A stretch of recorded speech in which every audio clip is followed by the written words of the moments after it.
In this lesson, we will learn how to submit a presenter listing to coastarts.org. You have learned in a previous lesson how to log on and have seen the menu of choices there.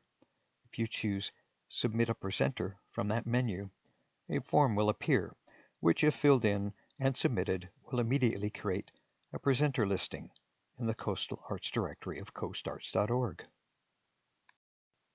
Here are some of the items that are required for a presenter submission.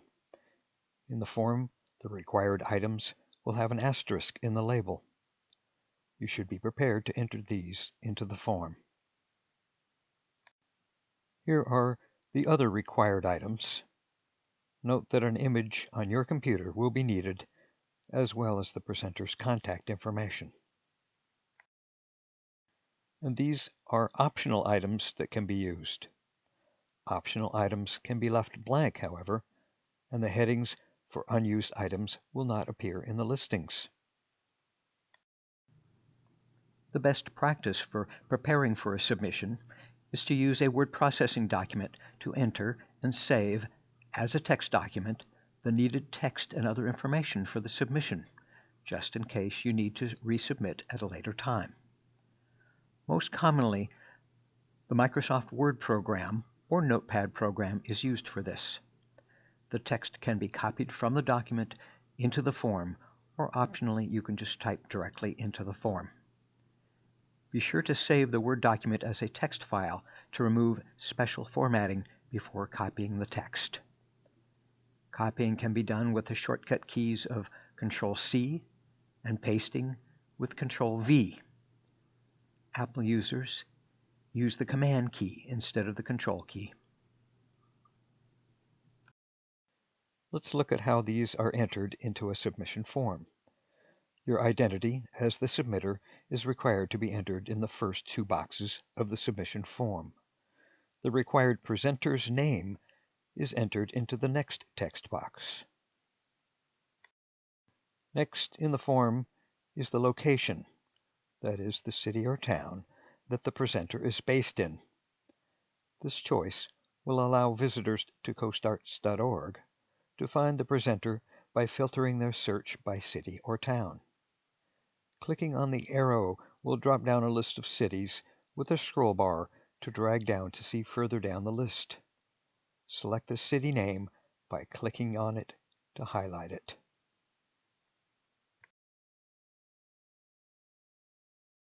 The next two text boxes in the form are for optional entry of the presenter's website and Facebook webpage. A prefix of http:// is provided already in the website text box to remind you to use that prefix for both entries if made. If there is no website to be entered, then you should erase the http:// that is there. Next in the form are text boxes to enter the presenter's optional email address and required contact information. The contact information could include phone numbers or mailing addresses. After that comes the entry of the required short description or synopsis of the presenter. This will be seen in the list view of the artists of the Coastal Arts directory, and it should be only a sentence or two, and should encourage the site visitor to see the presenter's detail page. The next input area on the presenter submission form is used to enter the required detailed description that will be used in the presenter listing. Like other text boxes, you can type directly in the box or paste from a copy of text from a word processing document. But the text box is a special one with editing buttons for bold, italic, underline, indent, to do formatting on the text, and buttons to create and remove links to web pages. For formatting text, either click the button and type to enter formatted text, or select the text first and click the button to apply the format. The link button will pop up a dialog to allow the entry of the website address. The next text box in the form is for optional entry of ticket information, which may be used by only a few of the presenters for promotion of season tickets or other special ticket offers. And this can be several lines of text if necessary. Note that a logo image is optional and should be an image of dimensions of at least 300 by 225 pixels and have the same proportion of width to height. It is wise to check the logo image you wish to use to see if it has the proper proportions.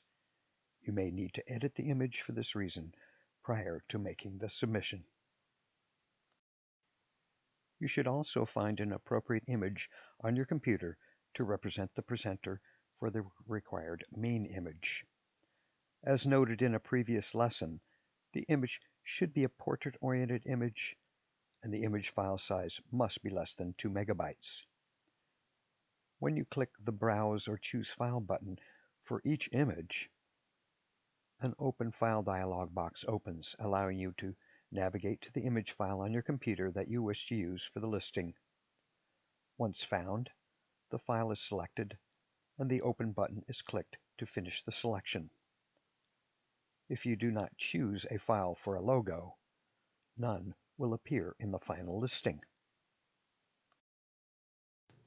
Your last step will be to click the Submit button. Since you will not be editing the information after it is submitted, you should make sure it is all correct before submitting.